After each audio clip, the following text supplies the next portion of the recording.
Cubase has a lot of great compressors, but when do you use which compressor? Here are a few examples, and we listen to a short track.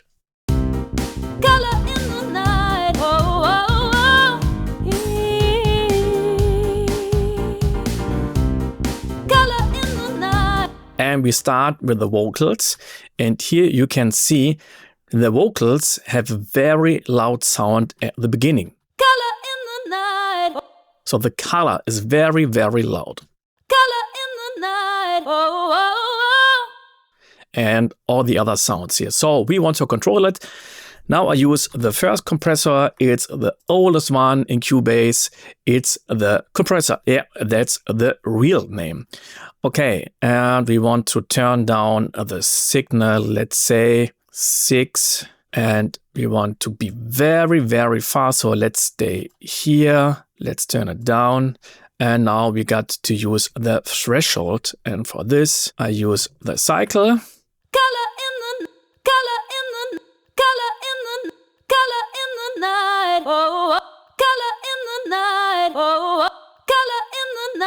Okay, let's hear without.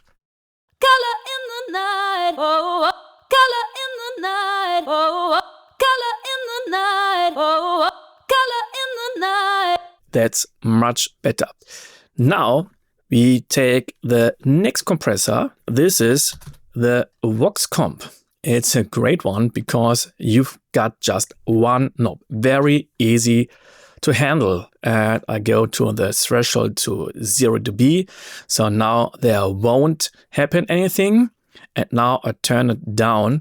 And now I want to change the signal to maximum -3 dB. Color in the night, oh, oh, oh. But you hear that the signal is getting louder. So I got to turn down the output. So when I turn down the threshold, the signal is getting louder. And this compressor doesn't have very fast attack, so it's slower, it's smoother. It's something like a slower glue compressor, but not as fast as this compressor here. And it's very important that the output volume is the same as the input volume. Color in the night, oh, oh, oh. That's too much. Color in the night, oh, oh, oh. That's been the second compressor. Now we go to the drums.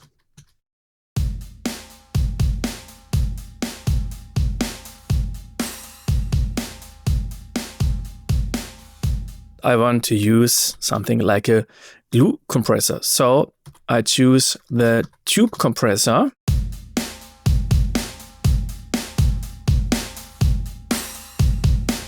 And you see we don't have the threshold as you've seen in here. So here is the threshold.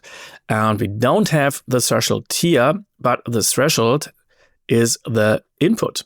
Okay, so let's listen to it.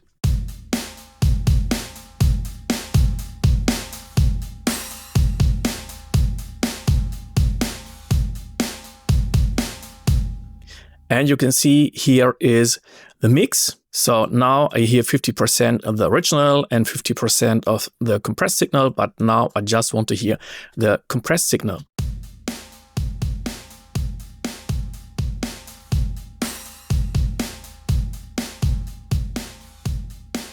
And now it's getting lower in volume because we compressed the signal. So now I turn up the output, that we've got the same level.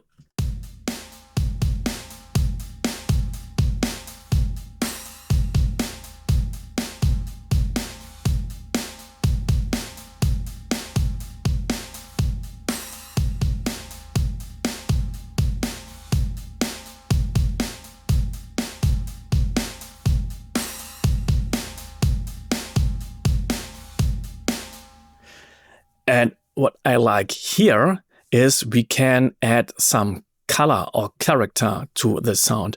We've got two knobs. The first one is the drive.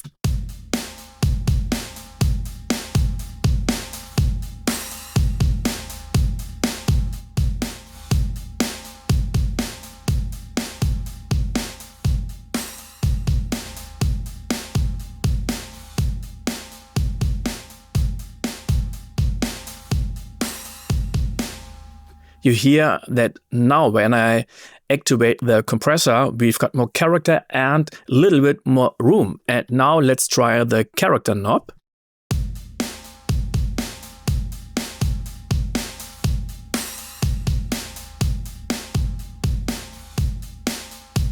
So now we add more high frequencies.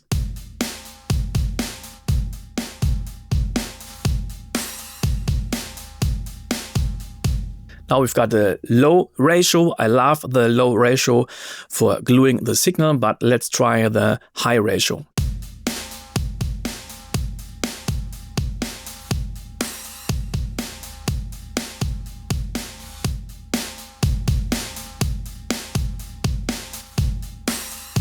So let's stay here, and because I just want to add a little bit of this color, now I turn the mix and let's try where it fits the best, because now it sounds too much compressed and it sounds too harsh because of this character.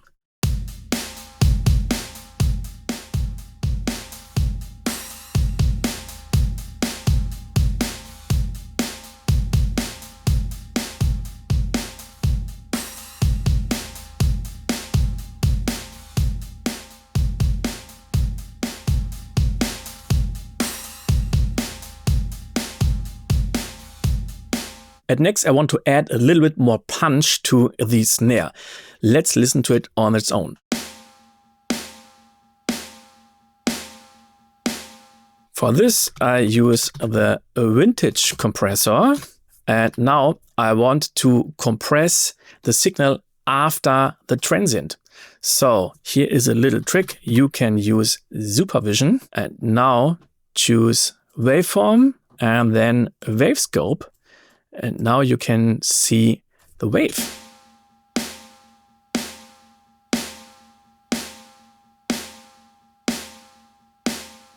Let's turn it on, and here is no threshold. The threshold is the input, and I want to compress after the transient. So I turn up the transient, but everything after the transient gets compressed. So for this, we say the attack is turned up, that we just compress after the transient.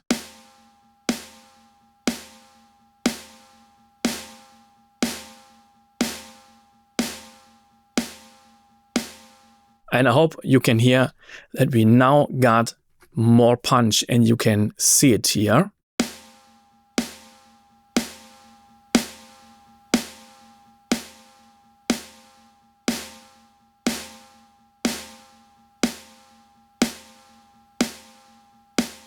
And now let's use the same compressor for the piano here.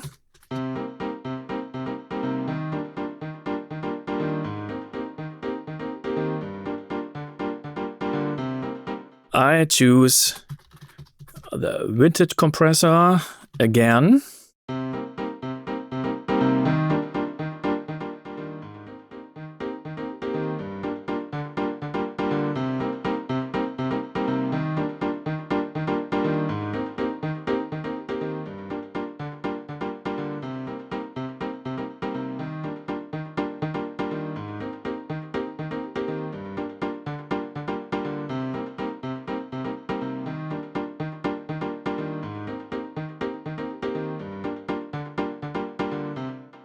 And now let's turn on the mix knob, so we just don't hear the hard compressed signal, but we add the compressed signal to the original.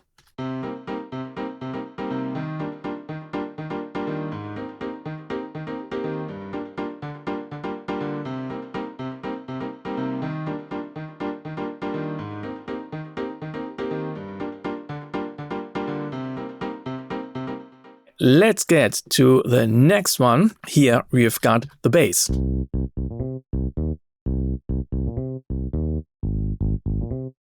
So this is a MIDI bass. It's not very dynamic, but here I added some low velocity notes.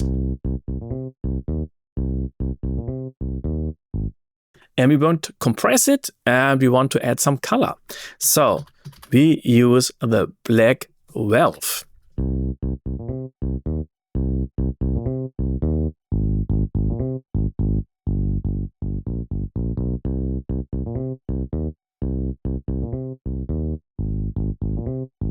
And now we're just doing some compression, but now we want to add some color. And for this, I use the drive and the gain.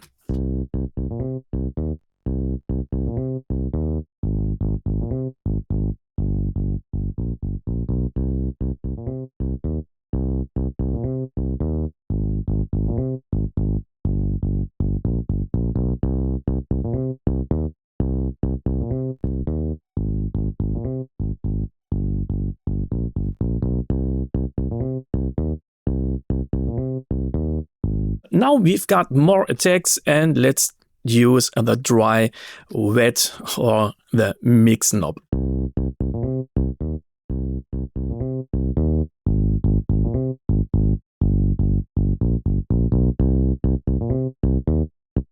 And it's very important when I bypass that we've got the same volume. So sometimes you've got to turn on the output.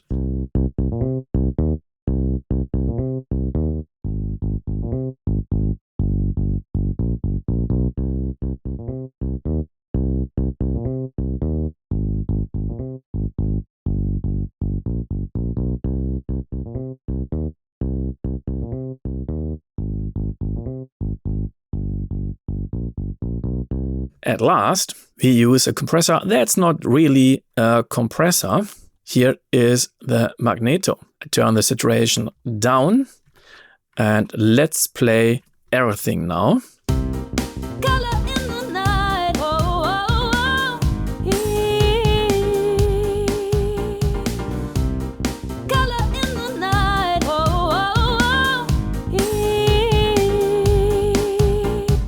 So now we can get some tape saturation.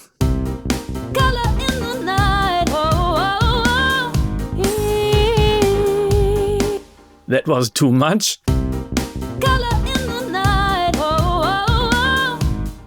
And now it's very hard because I activated the dual mode. Let's deactivate it.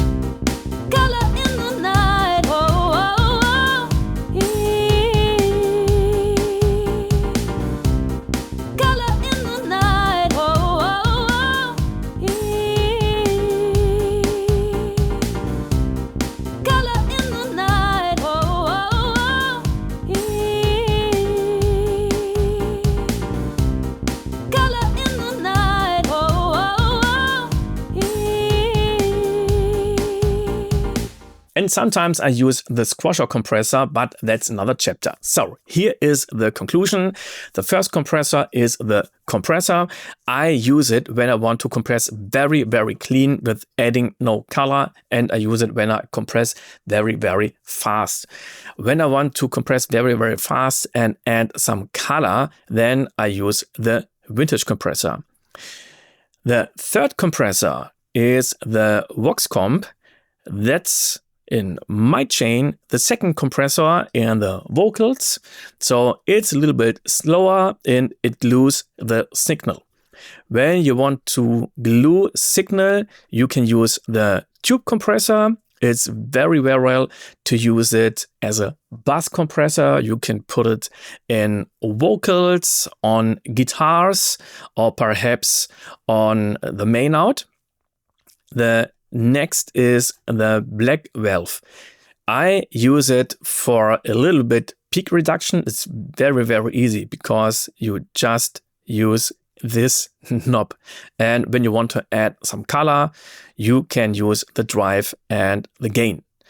And when you want to add some little tape, some saturation and some glue compression to your master, just choose Magneto. When you like this video, please give me a thumb up, would make me very happy. And when you get some more questions or suggestions, just leave a comment and see you the next time. Bye.